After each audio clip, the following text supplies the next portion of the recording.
J'avais 18 ans lorsqu'un officier allemand est entré dans la cuisine de ma maison, m'a désigné du doigt comme on choisit un fruit au marché, et a déclaré à mon père que j'étais réquisitionné pour des services administratifs à la préfecture de Lyon.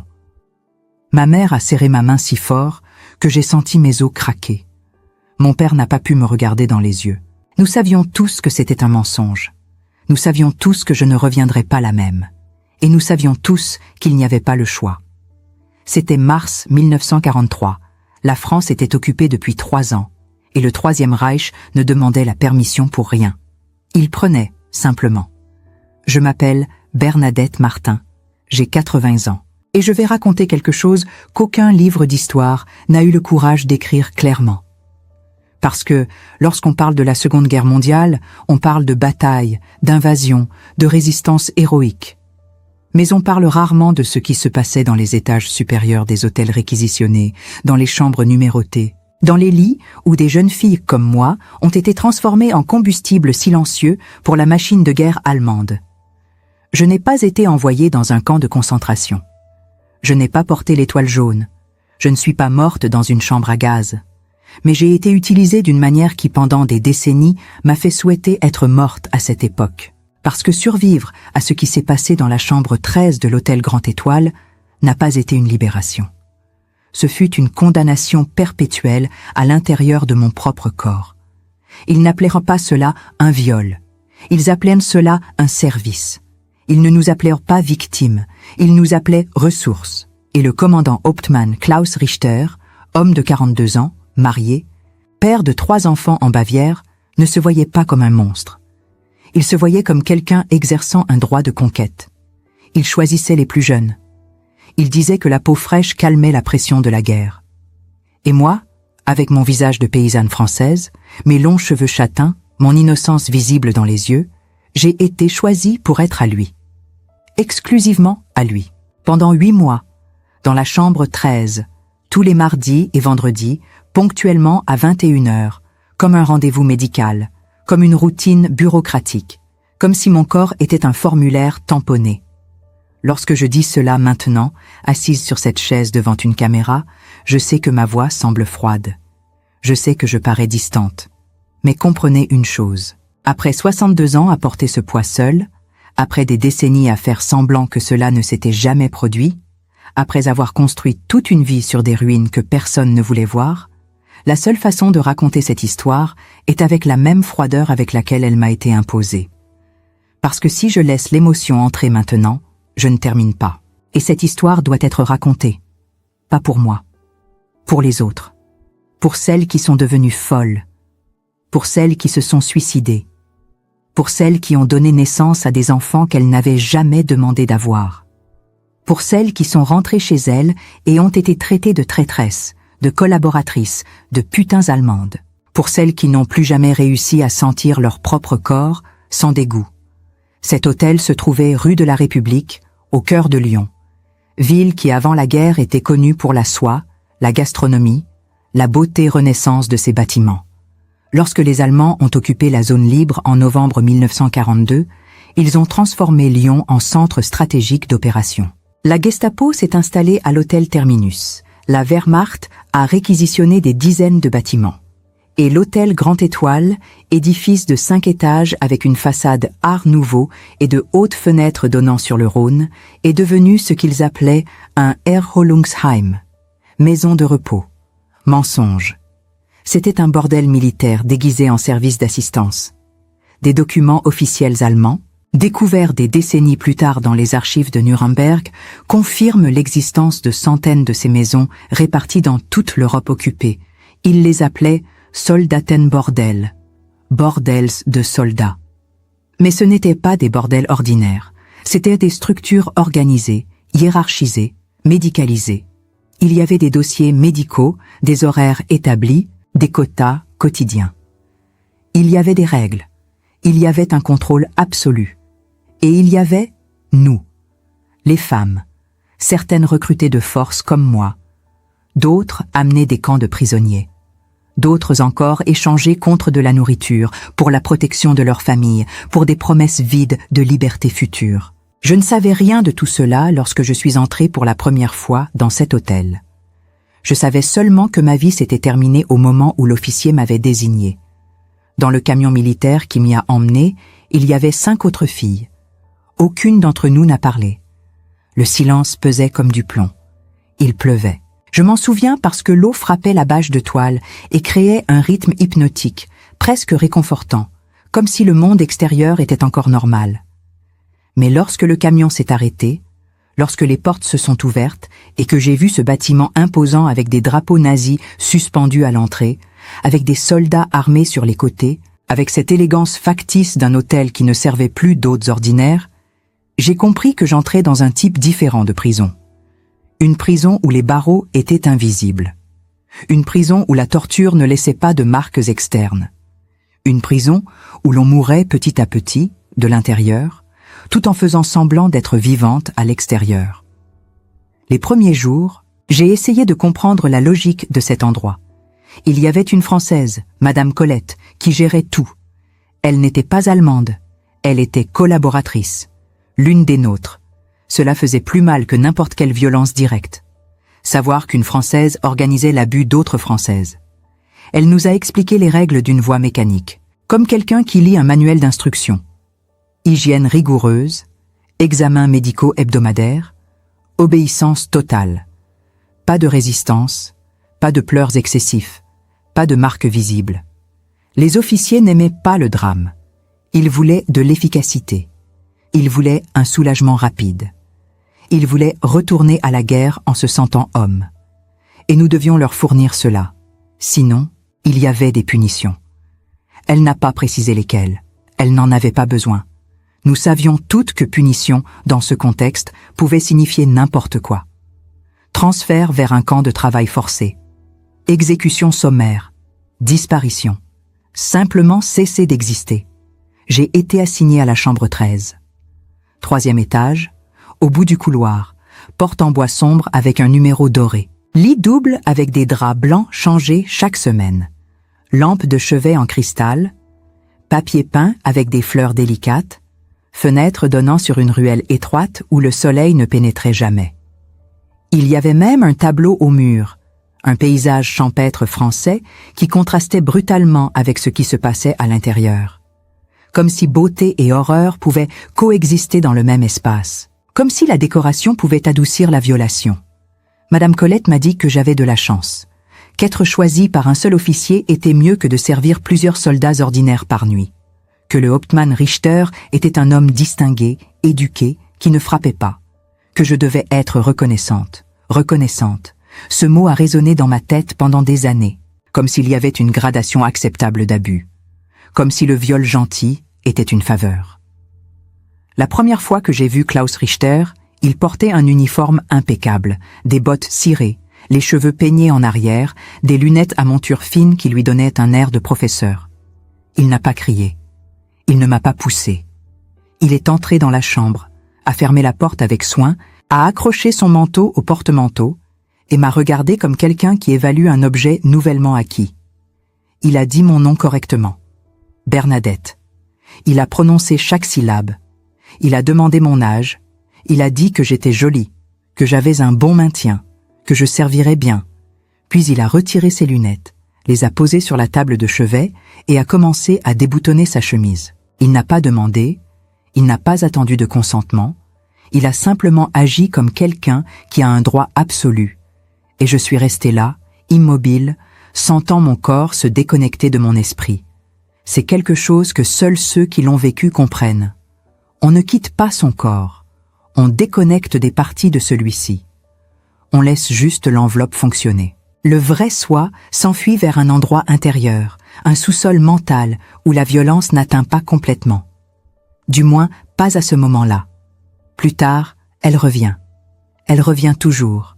Mais pendant l'acte, on survit par la dissociation, par la mort temporaire de la conscience. Cela s'est produit 2 fois par semaine pendant 8 mois. Toujours les mardis et vendredis. Toujours à 21h. Richter était ponctuel. Les Allemands adorent la ponctualité. Il n'a jamais manqué. Même quand il était malade. Même quand il y avait des bombardements alliés à proximité. même quand la résistance française a fait exploser un train allemand à quelques kilomètres de là. Il venait, accomplissait son rituel et repartait. Parfois, il parlait. Il racontait ses enfants. L'épouse qui envoyait des lettres hebdomadaires. La guerre qui, selon lui, était en train d'être gagnée. D'autres fois, il restait silencieux. Il utilisait simplement mon corps et partait. Il n'y a jamais eu de violence explicite. Il ne m'a jamais frappé. Il n'a jamais crié. Mais la violence n'a pas besoin d'être physique pour détruire. La violence systématique, ritualisée, bureaucratique, est encore plus dévastatrice. Parce qu'il n'y a pas d'explosion. Il n'y a pas de moment unique de traumatisme. C'est une accumulation. C'est une érosion. C'est la mort lente de l'âme. Il y avait d'autres filles dans cet hôtel. Nous n'avons jamais su le nombre exact. Peut-être 20, peut-être 30. Elles ne nous laissaient pas parler librement. Mais nous nous croisions dans les couloirs, dans les bains collectifs, lors des examens médicaux. Et les regards disaient tout. Certaines étaient plus jeunes que moi, 15, 16 ans. D'autres un peu plus âgées, toutes avec la même expression. Le vide, comme des poupées de cire. Il y avait une fille, Simone, qui avait 17 ans et venait d'une ferme près de Grenoble. Elle pleurait toutes les nuits. Elle pleurait doucement, mais le son traversait les murs fins. Une nuit, les pleurs se sont arrêtés. Le matin, Madame Colette a dit que Simone avait été transférée. Personne n'y a cru. Nous savions toutes ce que transfert signifiait. Cela signifiait qu'elle s'était brisée, qu'elle ne servait plus, qu'elle avait été jetée. Nous ne l'avons plus jamais revue. Une fois, lors d'un examen médical hebdomadaire, le médecin allemand, un homme de 50 ans aux mains froides et au regard indifférent, a trouvé des signes d'infection chez l'une des filles. Elle a été immédiatement isolée. Elle n'est jamais revenue. Ils avaient une peur panique des maladies vénériennes. Chacune d'entre nous était examinée rigoureusement. Au moindre signe de problème, on disparaissait. Parce que nous n'étions pas humaines. Nous étions des outils. Et les outils cassés sont remplacés. Aussi simple que cela. Cette logique industrielle appliquée au corps féminin était quelque chose que le Reich exécutait avec une perfection effrayante. Il y avait des documents, des formulaires, des statistiques. Tout était enregistré, tout était contrôlé, comme une usine, comme une chaîne de production, comme un abattoir. Je n'ai pas tenté de fuir. Certaines ont essayé. Elles ont été attrapées, fusillées publiquement place Bellecour comme exemple. Je ne voulais pas mourir. Peut-être que cela fait de moi une lâche.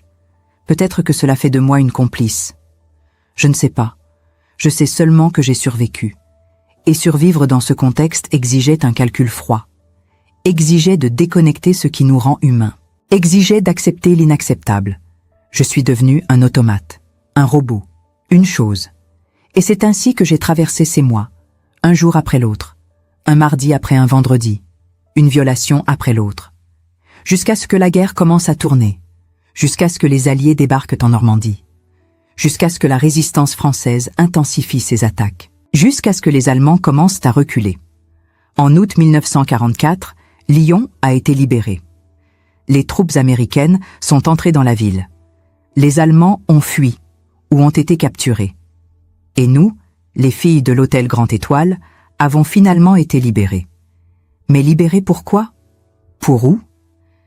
Je suis rentrée chez moi. Ma mère m'a serrée dans ses bras en pleurant. Mon père n'a rien dit. Il a simplement regardé le sol. Les voisins chuchotaient. Certains crachèrent par terre quand je passais. Ils disaient que j'avais collaboré, que j'avais été la putain des Allemands, que j'avais trahi la France. Comme si j'avais eu le choix. Comme s'il y avait eu un choix. D'autres filles ont été tondues. Elles ont eu la tête rasée publiquement, marquées comme traîtresses. J'ai échappé à cela. Mais la marque invisible est restée. Pour toujours. Le Hauptmann Klaus Richter a été capturé par les Alliés. Jugé à Nuremberg? Non, il n'était pas assez important. Il a été libéré en 1947. Il est retourné en Bavière. Il a repris sa vie. Il est mort de vieillesse en 1982. Je le sais parce que j'ai cherché. J'avais besoin de savoir s'il avait payé. Il n'a pas payé. Aucun d'entre eux n'a payé. parce que ce qu'ils nous ont fait n'était pas considéré comme un crime de guerre. C'était considéré comme faisant partie de la guerre. Dommage collatéral. Détail insignifiant. Je me suis mariée en 1950. J'ai eu 2 enfants. Je n'ai jamais rien dit à mon mari. Il est mort sans savoir. Mes enfants ne savent pas non plus, ou ne savaient pas jusqu'à cet enregistrement. J'ai gardé cela comme on garde une bombe désactivée, avec précaution, avec la peur qu'elle explose et détruise tout autour. J'ai vécu une vie normale à l'extérieur, mais à l'intérieur, j'ai continué à habiter cette chambre, cet hôtel, ce mardi à 21h. Je m'appelle Bernadette Martin et j'ai passé 62 ans à me demander si j'avais le droit de me considérer comme survivante. Parce que survivre, c'est continuer, c'est avancer, c'est reconstruire. Mais ce que j'ai fait pendant toutes ces années, ce n'était pas survivre, c'était exister en apnée, retenir ma respiration, attendre que quelqu'un me donne enfin la permission de respirer à nouveau. Cette permission n'est jamais venue. Alors j'ai appris à vivre avec les poumons à moitié remplis. Quand Lyon a été libéré en août 1944, les cloches des églises ont sonné pendant des heures. Les gens dansaient dans les rues. Les drapeaux tricolores surgissaient des fenêtres comme des fleurs après la pluie. Les soldats américains distribuaient du chocolat et des cigarettes. Il y avait de la musique, des rires, des larmes de joie. Le cauchemar était terminé. C'est ce que tout le monde disait. Le cauchemar était terminé. Mais pour moi, il venait à peine de commencer sous une autre forme. Parce que la guerre visible avait pris fin. Mais la guerre invisible, celle qui se déroulait dans le corps et l'esprit des femmes comme moi, celle-là continuait. Et elle continue encore aujourd'hui. Lorsque les autorités françaises ont repris le contrôle de la ville, elles ont immédiatement commencé à identifier les collaborateurs, les hommes qui avaient travaillé pour la Gestapo, les fonctionnaires qui avaient signé des documents, les commerçants qui avaient vendu aux Allemands, et les femmes, surtout les femmes. Parce qu'une femme qui avait eu des relations avec un Allemand, quelle qu'en soit la raison, quelle que soit la contrainte, était automatiquement suspecte, automatiquement coupable. Il y avait un mot pour nous, collaboration horizontale. Comme si coucher avec l'ennemi avait été un choix stratégique, comme si nos corps avaient été des armes politiques, comme si nous avions trahi la patrie en nous faisant violer. J'ai vu des femmes traîner sur la place publique, attachées à des chaises, leurs cheveux rasés devant des foules en délire. J'ai vu des mères tenir leurs bébés métis dans les bras pendant qu'on les tondait, les enfants hurlant de terreur. J'ai vu des hommes cracher sur elles, des femmes aussi. Tout le monde voulait punir quelqu'un. Et nous étions les cibles les plus faciles, les plus visibles, les plus vulnérables, parce que nous ne pouvions pas nous défendre. Comment expliquer? Comment dire que nous n'avions pas eu le choix? Personne ne voulait entendre. Personne ne voulait savoir. C'était plus simple de nous transformer en coupables. Plus simple de diriger la colère vers nous plutôt que vers les vrais responsables qui avaient déjà fui ou qui étaient protégés par les nouvelles autorités. Moi, j'ai échappé à la tente publique. Pas par justice. Par chance. Parce que Madame Colette, celle qui nous gérait au Grand Étoile, a été arrêtée rapidement et a refusé de donner nos noms. Je ne sais pas pourquoi. Peut-être par culpabilité tardive. Peut-être par peur des représailles allemandes si elle parlait trop. Peut-être simplement parce qu'elle savait que nous étions innocentes. Elle a été jugée, condamnée à 15 ans de prison, et elle est morte en 1953 dans sa cellule. Elle n'a jamais parlé. Grâce à elle, une dizaine d'entre nous avons pu disparaître dans l'anonymat. Rentrer chez nous discrètement, reprendre nos vies comme si rien ne s'était passé. Mais rien n'était pareil. Mon village était petit. Tout le monde savait tout.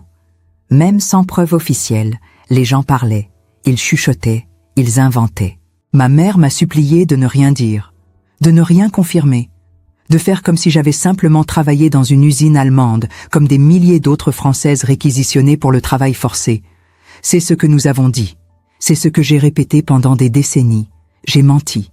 J'ai menti à mon père, à mes amis, à l'homme que j'ai épousé 6 ans plus tard. J'ai construit toute ma vie adulte sur ce mensonge. Et ce mensonge m'a rongé de l'intérieur comme de l'acide. Mon mari s'appelait Henri. Je l'ai rencontré en 1949. Il était menuisier, un homme bon, patient, doux. Il ne posait pas de questions sur la guerre. Beaucoup d'hommes ne posaient pas. Ils ne voulaient pas savoir.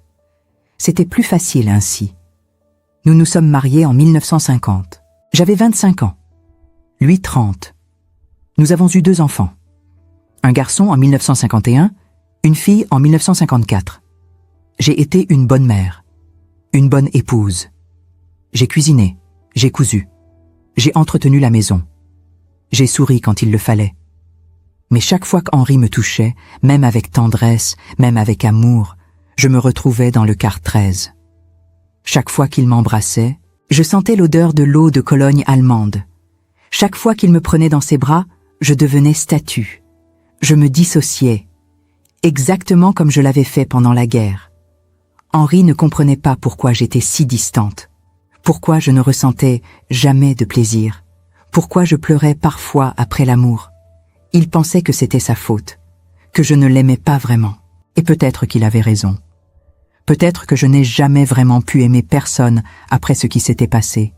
Parce que l'amour exige vulnérabilité, exige abandon, exige confiance. Et toutes ces choses m'avaient été volées dans ce maudit hôtel. On ne me les a jamais rendues. Mes enfants ont grandi. Ils ont quitté la maison. Ils ont fondé leur propre famille. Henri est mort en 1998 d'une crise cardiaque. Nous avions été mariés 48 ans. Et pendant 48 ans, il avait dormi à côté d'une femme qu'il ne connaissait pas vraiment. Une femme qui portait un masque permanent. Une femme qui était morte à 18 ans et qui avait passé le reste de sa vie à prétendre être vivante.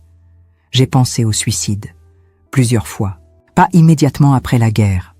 À ce moment-là, j'étais trop engourdie pour ressentir quoi que ce soit. Mais plus tard, dans les années 60, dans les années 70, quand mes enfants étaient adultes et que je n'avais plus de raison de rester forte pour eux. Quand Henri était là mais ailleurs, perdu dans ses propres pensées, dans ses propres regrets. Quand je me réveillais la nuit en suffoquant, certaine que j'étais de nouveau dans cette chambre, que Richter allait entrer, que tout allait recommencer, j'ai pensé que ce serait plus simple de partir, de mettre fin à cette comédie. Mais je n'ai jamais eu le courage. Ou peut-être que j'en avais trop. Trop de courage pour continuer. Pas assez pour finir. En 2005, quelque chose a changé. Un documentariste français qui travaillait sur l'occupation a retrouvé des archives allemandes dans un musée de Berlin. Des documents administratifs concernant les Soldatenbordel, des listes de noms, des rapports médicaux, des statistiques sur le nombre de femmes utilisées dans ces établissements à travers l'Europe occupée. Le chiffre était effarant. On estime qu'entre 1940 et 1945, plus de 34 000 femmes ont été forcées de servir dans ces bordels militaires. 34 000. La plupart n'ont jamais témoigné. Beaucoup sont mortes pendant la guerre. D'autres se sont suicidées après. D'autres encore ont simplement disparu dans le silence, comme moi. Ce documentariste, Thomas Berger, a réussi à retrouver quelques survivantes. Il voulait faire un film. Donner une voix à celle qui n'en avait jamais eu. Quelqu'un lui a donné mon nom. Je ne sais pas qui. Peut-être une ancienne fille du Grand Étoile qui avait survécu et qui savait où j'étais. Thomas m'a écrit une lettre polie, respectueuse, où il expliquait son projet. Il disait qu'il ne voulait pas exploiter notre douleur, qu'il voulait simplement que le monde sache, que l'histoire sache, que cette atrocité ne soit pas oubliée comme tant d'autres. J'ai mis 3 mois à répondre. 3 mois à peser le pour et le contre. 3 mois à me demander si j'avais la force de revivre tout ça. Si j'avais le droit de détruire l'image que mes enfants avaient de moi. Si j'avais le courage de trahir le mensonge qui m'avait protégée pendant 6 décennies. Finalement, j'ai dit oui. Pas pour moi. Pour les autres. Pour celles qui n'avaient pas survécu. Pour celles qui avaient survécu mais qui ne pouvaient pas parler. Pour que leur voix, à travers la mienne, soit enfin entendue. L'entretien a eu lieu chez moi, dans mon petit appartement de Villeurbanne, en novembre 2005. Thomas est venu avec une équipe réduite, une caméra, un preneur de son, pas de projecteur agressif, juste une lumière douce, naturelle. Il m'a posé des questions, jamais brutales, toujours respectueuses, Mais chaque réponse me déchirait. Chaque souvenir remontait comme vomi, comme poison trop longtemps retenu. J'ai parlé pendant 4 heures, j'ai tout dit. Le recrutement forcé, l'hôtel, Madame Colette, le quart 13, Richter, les autres filles, Simone.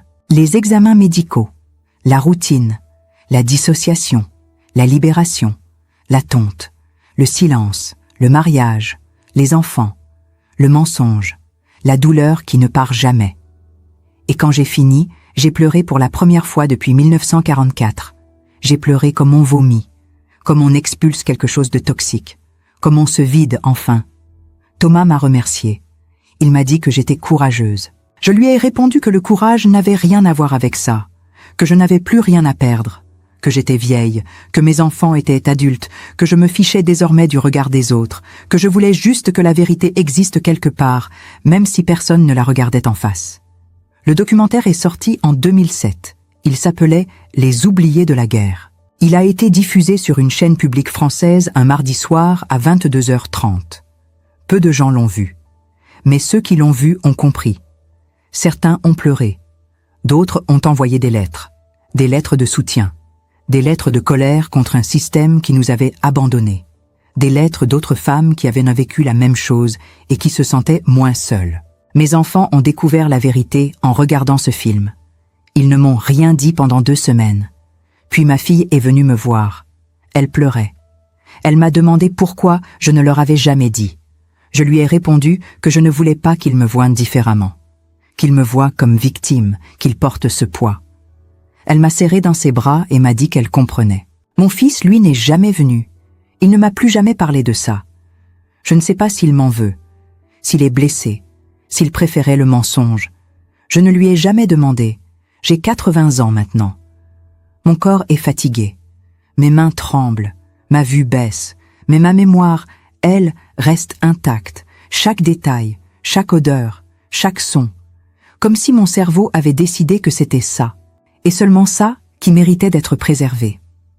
Comme si toutes les bonnes choses, les rires de mes enfants, les promenades avec Henri, les repas en famille, avaient été effacés pour laisser place uniquement à ça, au quart 13, à Richter, à cette chambre maudite. Les historiens parlent beaucoup de la Shoah, à juste titre. C'est une horreur absolue, une industrialisation du meurtre, une tentative d'extermination totale. Je ne compare pas, je ne minimise pas, mais il y a eu d'autres horreurs pendant cette guerre, des horreurs moins visibles, moins documentées, moins reconnues. Et parmi elles, il y a ce qui nous est arrivé, à nous, les femmes des bordels militaires. Nous n'avons pas été gazées, nous n'avons pas été fusillées, mais nous avons été détruites méthodiquement, systématiquement. Et après la guerre, nous avons été effacés, par honte, par culpabilité, par indifférence. Il existe très peu d'archives sur les Soldatenbordel en France. L'armée allemande a détruit la plupart des documents avant de fuir. Ceux qui restent sont éparpillés dans des musées, des centres d'archives, souvent non catalogués. Pendant des décennies, personne n'a cherché. Personne ne voulait savoir. Parce que reconnaître ce qui nous était arrivé aurait signifié reconnaître que la France avait laissé faire. Que les autorités françaises, même sous occupation, auraient pu faire plus. Que certains Français avaient collaboré activement à notre exploitation. Que des femmes françaises, comme Madame Colette, avaient géré ces établissements. C'était plus simple de nous oublier, mais l'histoire finit toujours par refaire surface. Dans les années 2000, plusieurs historiens ont commencé à travailler sur ce sujet. Ils ont exhumé des témoignages, retrouvé des survivantes, analysé des documents, et petit à petit, une image plus complète a émergé. Une image terrifiante. Parce que ce qui s'est passé dans ces bordels militaires n'était pas anarchique. Ce n'était pas le fait de quelques soldats violents agissant de manière individuelle. C'était un système pensé, organisé, légitimé par le haut commandement. Il y avait des règles, des protocoles, des examens médicaux obligatoires, des rotations planifiées, des punitions pour celles qui résistaient. Tout était consigné, tout était contrôlé. Le Hauptmann Klaus Richter n'était pas un monstre isolé. Il était un rouage dans une machine, un homme ordinaire qui, placé dans un contexte de guerre totale, d'impunité absolue, de déshumanisation systématique de l'ennemi, a fait ce que le système lui permettait de faire. Il ne se voyait pas comme un violeur. Il se voyait comme un soldat fatigué, utilisant un service mis à sa disposition par sa hiérarchie. Et c'est ça, le plus effrayant. Pas l'existence de monstres, mais l'existence de systèmes qui transforment des hommes ordinaires en monstres sans qu'ils s'en rendent compte. Après la diffusion du documentaire en 2007, j'ai reçu une lettre. Une lettre de la fille de Klaus Richter. Elle s'appelait Helga. Elle avait 70 ans. Elle avait vu le film par hasard, diffusé sur une chaîne allemande quelques mois plus tard. Elle avait reconnu le nom de son père. Elle m'écrivait pour me dire qu'elle ne savait rien, que son père ne lui avait jamais parlé de la guerre, qu'il était rentré en 1947, avait repris son travail d'instituteur, avait été un père aimant, un grand-père dévoué, qu'il était mort paisiblement en 1982 entouré de sa famille. Elle me demandait pardon, pas au nom de son père. Elle savait qu'elle n'avait pas ce droit, mais pour elle-même, pour ne pas avoir su, pour avoir vécu dans l'ignorance, pour avoir aimé un homme qui avait fait ça. J'ai lu cette lettre 10 fois, j'ai pleuré. Pas de colère, de tristesse. Parce que Helga était innocente. Parce que les enfants ne sont pas responsables des crimes de leurs parents. Parce qu'elle aussi était victime d'une certaine manière. Victime de l'illusion, victime du silence, victime d'une histoire qu'on lui avait cachée. Je lui ai répondu. Je lui ai dit que je ne lui en voulais pas, que je ne la tenais pas responsable, que la seule chose que je voulais, c'était que les gens sachent, que l'histoire sache, que ça ne soit plus jamais possible. Nous avons correspondu pendant 2 ans, des lettres longues, profondes, où nous essayions de comprendre.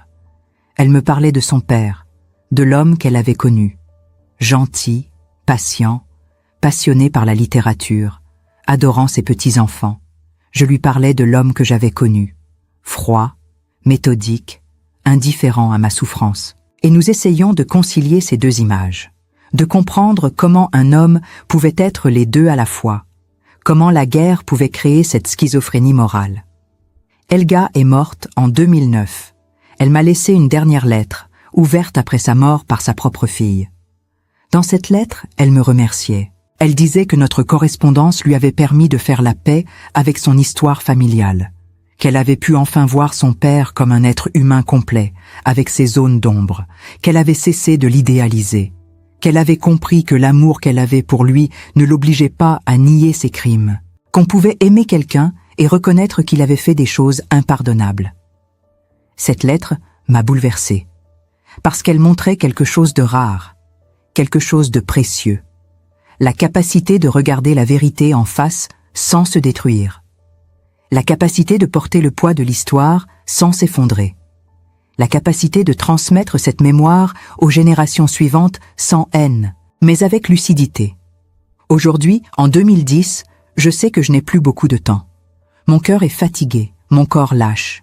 Mais avant de partir, je voulais laisser ce témoignage complet. Pas juste les 4 heures du documentaire, mais tout.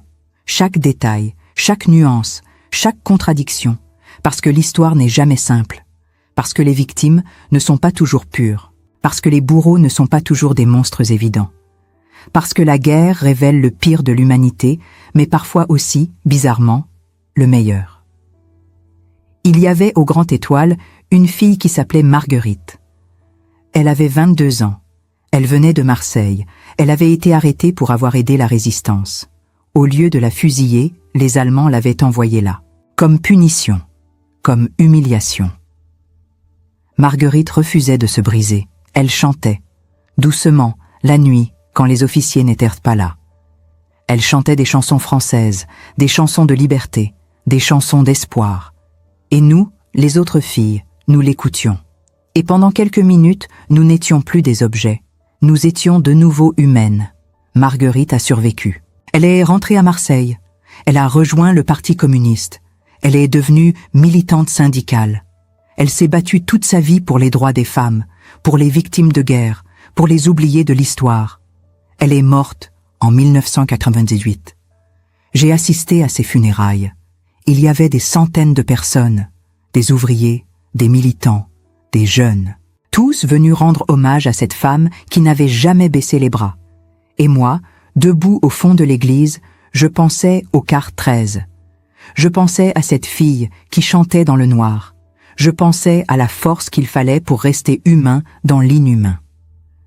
Si je devais résumer ces 62 années en une phrase, je dirais ceci. J'ai passé ma vie à essayer de redevenir la fille que j'étais avant mars 1943. Cette fille de 18 ans qui courait dans les champs, qui aidait sa mère à faire le pain, qui rêvait d'un avenir simple, un mari, des enfants, une maison. Rien d'extraordinaire. Juste une vie normale. Cette fille-là est morte dans le quart 13 du Grand Étoile. Et celle qui en est sortie 8 mois plus tard n'était plus elle. C'était quelqu'un d'autre. Quelqu'un que je ne reconnaissais pas. Pendant longtemps, j'ai eu honte. Honte d'avoir survécu. Honte de ne pas avoir résisté. Honte d'avoir obéi. Honte de mon propre corps qui avait continué à fonctionner malgré tout. Parce que c'est ça, la pire torture. Pas ce qu'ils nous font, mais ce que ça fait à notre rapport à nous-mêmes. On devient étranger à soi, on se dégoûte, on se méprise, on se punit, et personne ne comprend. Parce que de l'extérieur, on a l'air normal, on sourit, on travaille, on élève des enfants. Mais à l'intérieur, on est mort depuis longtemps. Il m'a fallu des décennies pour comprendre que je n'étais pas coupable, que la honte devait changer de camp, que ce n'était pas à moi de porter le poids de ce qui m'avait été infligé. Mais ce n'est pas quelque chose qu'on apprend facilement. Surtout quand toute la société vous dit le contraire. Quand les gens vous regardent avec mépris. Quand même votre propre famille préfère ne pas en parler. Quand le silence devient la seule option acceptable. Après la diffusion du documentaire, j'ai reçu des centaines de lettres. Certaines bienveillantes, d'autres haineuses. Il y avait des gens qui me traitaient de menteuse, qui disaient que j'inventais tout pour me faire remarquer, qui prétendaient que les bordels militaires n'avaient jamais existé, que c'était de la propagande anti-allemande. Ces lettres me faisaient mal, mais elles me confirmaient aussi quelque chose d'important. Le négationnisme ne concerne pas seulement la Shoah. Il concerne toutes les atrocités que certains préfèrent nier parce qu'elles dérangent leur vision du monde. Heureusement, il y avait aussi des lettres magnifiques, des lettres de femmes qui avaient vécu la même chose. Pas forcément en France, en Pologne, en Ukraine, aux Pays-Bas, en Grèce.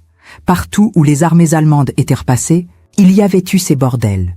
Et partout, les femmes avaient été réduites au silence après la guerre.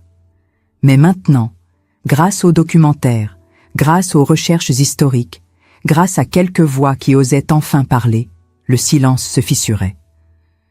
Une femme m'a écrit depuis Varsovie. Elle s'appelait Irena. Elle avait 82 ans. Elle avait été enfermée dans un bordel militaire pendant 3 ans. 3 ans. J'avais fait 8 mois et j'avais cru mourir. Elle, 3 ans.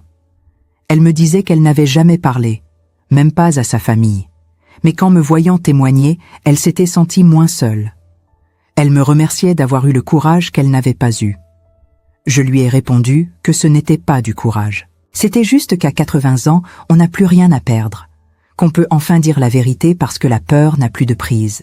Irena et moi avons correspondu jusqu'à sa mort en 2008. Elle m'envoyait des photos de sa famille, de ses petits-enfants, de son jardin. Elle me racontait sa vie, et moi, la mienne. Et nous partagions cette étrange fraternité. Cette fraternité des brisées, des survivantes, des fantômes vivants. C'était réconfortant. Savoir qu'on n'était pas seul, que d'autres comprenaient, que d'autres portaient le même fardeau. Un jour, un jeune historien français, Maxime, est venu me voir. Il préparait une thèse sur les violences sexuelles pendant la Seconde Guerre mondiale. Il voulait interviewer des survivantes. Il était respectueux, sensible, intelligent. Il m'a posé des questions que personne n'avait jamais osé poser. Des questions sur les conséquences à long terme, sur la sexualité après le trauma, sur la maternité, sur le couple, sur le silence, sur la culpabilité, sur la résilience. Je lui ai tout dit, sans filtre, parce qu'il avait besoin de savoir, parce que les futurs lecteurs de sa thèse avaient besoin de savoir, parce que l'histoire ne peut pas se contenter de chiffres et de dates. Elle a besoin de chair, de sang, de voix humaines. Elle a besoin de comprendre ce que la guerre fait réellement aux gens.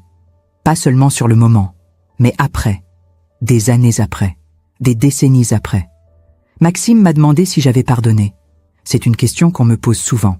Comme si le pardon était une obligation morale, comme si c'était la seule façon de guérir. Je lui ai répondu que je ne savais pas. Que je ne savais pas ce que pardonner voulait dire dans ce contexte. Pardonner à Richter. Il est mort sans avoir jamais reconnu ce qu'il avait fait, sans avoir jamais exprimé le moindre regret. Comment pardonner à quelqu'un qui ne demande rien, qui ne reconnaît rien, qui a vécu et est mort en pensant qu'il n'avait rien fait de mal? Pardonner au système, au Reich, à l'armée allemande? Ce sont des abstractions. On ne pardonne pas à des structures, on pardonne à des individus. Et les individus responsables sont presque tous morts maintenant. Alors, à qui pardonner? Aux Français qui nous ont méprisés après la guerre? Aux autorités qui nous ont oubliés? À la société qui a préféré fermer les yeux? Peut-être. Mais le pardon n'efface pas ce qui s'est passé. Le pardon ne guérit pas les blessures. Il les rend juste un peu plus supportables. Ce que j'ai fait, ce n'est pas pardonner. C'est accepter. Accepter que ça s'est passé. Accepter que ça m'a changé. Accepter que je ne redeviendrai jamais la fille d'avant. Accepter que c'est une partie de moi, même si je la déteste. Accepter que je peux vivre avec, que je peux continuer, pas intacte, pas heureuse, mais vivante, à ma façon. En février 2010, j'ai eu un malaise cardiaque. Rien de grave, juste un avertissement. Mon corps me disait qu'il était temps, que la fin approchait. Je n'ai pas peur de la mort. Au contraire. Parfois, je l'attends avec impatience. Parce que la mort sera la fin de la mémoire. La fin des cauchemars. La fin de ce poids que je porte depuis 1943. Mais avant de partir, je voulais faire quelque chose. Quelque chose de symbolique. J'ai décidé de retourner à Lyon. De retourner voir le Grand Étoile. Je ne savais même pas s'il existait encore. 67 ans avaient repassé. Peut-être qu'il avait été détruit. Peut-être qu'il avait été transformé. Peu importait. Je devais y aller. J'ai pris le train. Ma fille voulait m'accompagner. J'ai refusé. C'était quelque chose que je devais faire seule.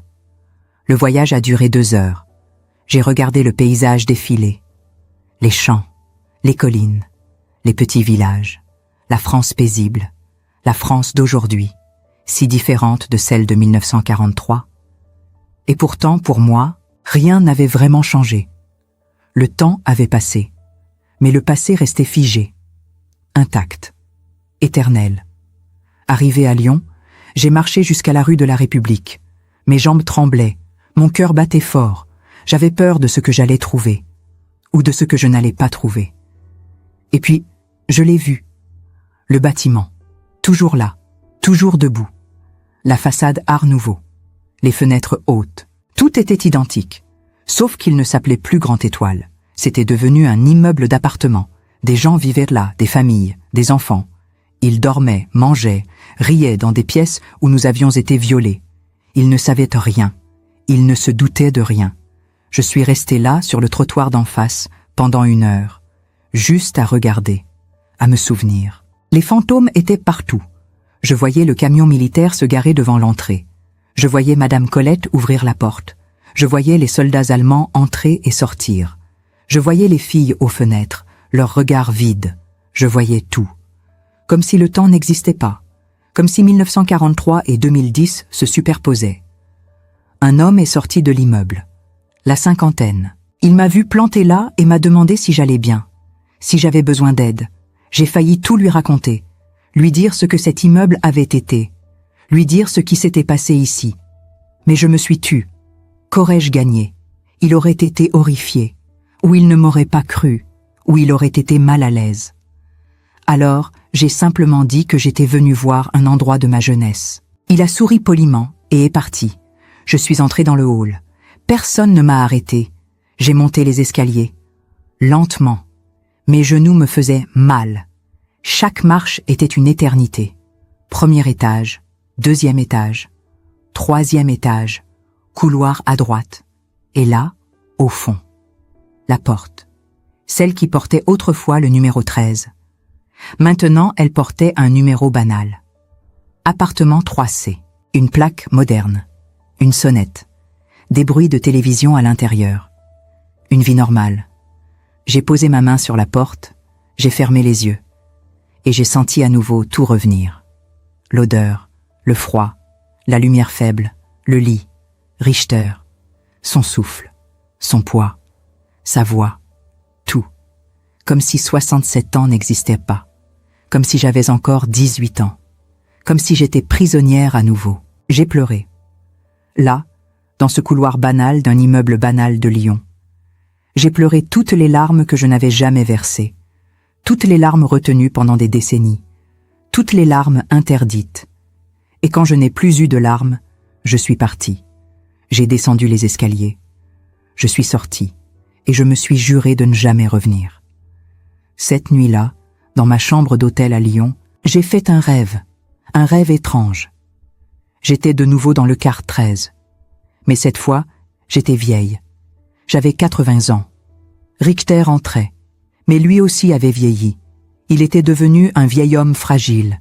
Il me regardait. Et pour la première fois, je voyais de la peur dans ses yeux. Pas de l'arrogance, pas de l'indifférence, de la peur. Et je comprenais que cette peur, c'était celle de la mémoire.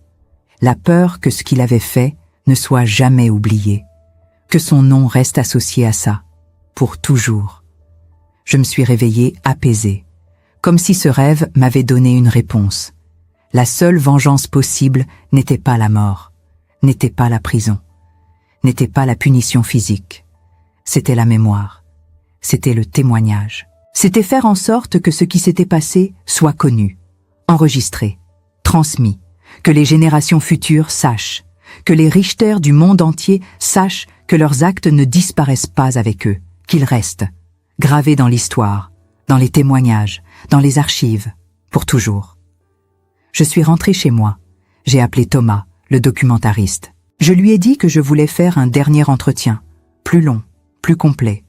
Un entretien qui serait archivé, qui serait accessible aux chercheurs, aux historiens, aux étudiants, qui deviendrait document officiel, pas juste un film diffusé une fois à la télévision, mais quelque chose de permanent, d'indestructible. Il a accepté. Nous avons tourné pendant 3 jours.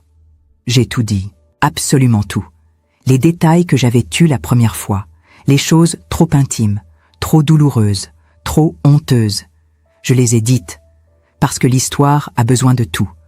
Pas juste des grandes lignes, mais des détails, des nuances, des contradictions, de l'humain dans toute sa complexité.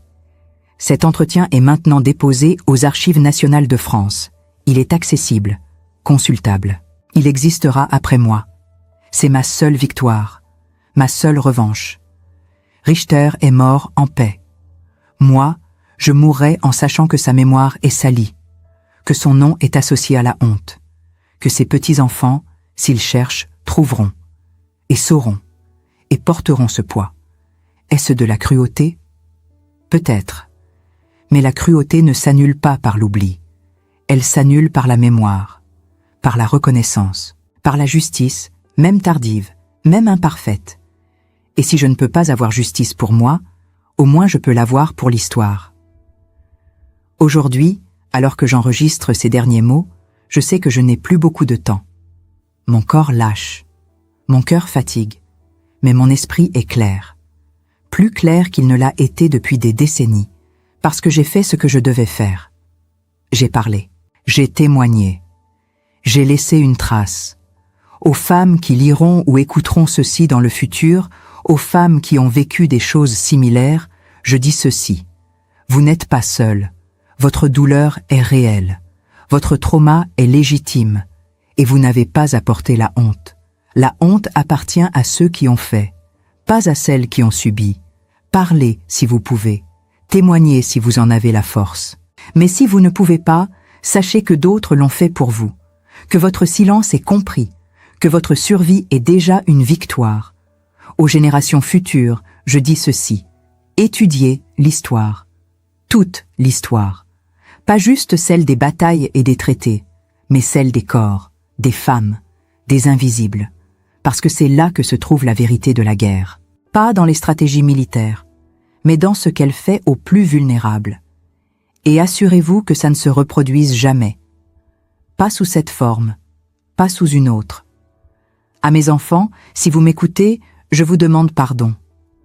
Pardon de vous avoir menti pendant si longtemps. Pardon de ne pas avoir été la mère que j'aurais voulu être. Pardon d'avoir été si distante, si froide, si absente parfois.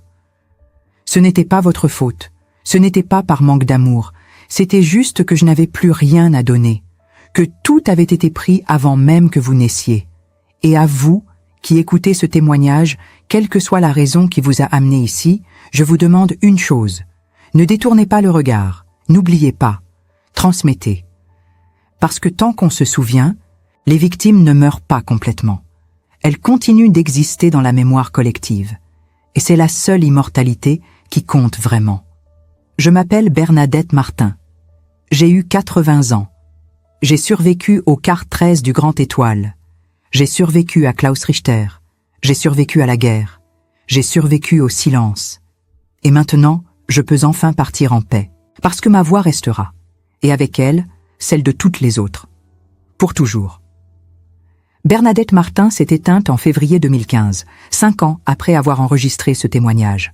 Elle est partie sans regret, sans peur, mais avec la certitude que sa voix continuerait à résonner bien après son dernier souffle. Elle avait compris quelque chose d'essentiel. Tant que quelqu'un se souvient, tant que quelqu'un écoute, tant que quelqu'un témoigne, les victimes ne meurent jamais complètement. Elles continuent d'exister dans la mémoire collective, dans les cœurs de ceux qui refusent de détourner le regard. Ce documentaire n'est pas simplement une histoire du passé. C'est un avertissement pour l'avenir. C'est un rappel que derrière chaque guerre, il y a des corps brisés, des âmes détruites, des vies réduites en cendres par des systèmes qui transforment l'humanité en machine. Si ce témoignage vous a touché, si l'histoire de Bernadette a réveillé quelque chose en vous, nous vous demandons de ne pas laisser ce moment s'évanouir dans le silence. Abonnez-vous à cette chaîne pour que d'autres voix oubliées puissent être entendues. Activez la cloche de notification pour ne manquer aucun nouveau témoignage. Laissez un like pour que cet algorithme, aussi froid soit-il, comprenne que ces histoires méritent d'être diffusées, partagées, préservées. Et surtout, laissez un commentaire. Dites-nous d'où vous nous regardez. Dites-nous ce que ce récit a provoqué en vous. Partagez vos réflexions, vos émotions, votre propre lien avec cette histoire. Parce que chaque commentaire est une pierre de plus dans l'édifice de la mémoire collective. Bernadette nous a légué bien plus qu'un témoignage. Elle nous a confié une responsabilité, celle de ne jamais oublier, celle de transmettre, celle de refuser que l'horreur soit normalisée, banalisée, effacée. Alors avant de quitter cette vidéo, prenez un instant, respirez, réfléchissez à ce que vous venez d'entendre, et demandez-vous, que ferez-vous de cette mémoire? Comment honorerez-vous ces voix qui ont eu le courage de briser le silence? La réponse vous appartient. Mais sachez que chaque partage, chaque commentaire, chaque geste de soutien fait vivre Bernadette un peu plus longtemps. Et avec elle, toutes les autres. Celles qui n'ont jamais pu parler, celles qui attendent encore justice. Merci d'avoir écouté jusqu'au bout. Merci d'être là. Merci de vous souvenir.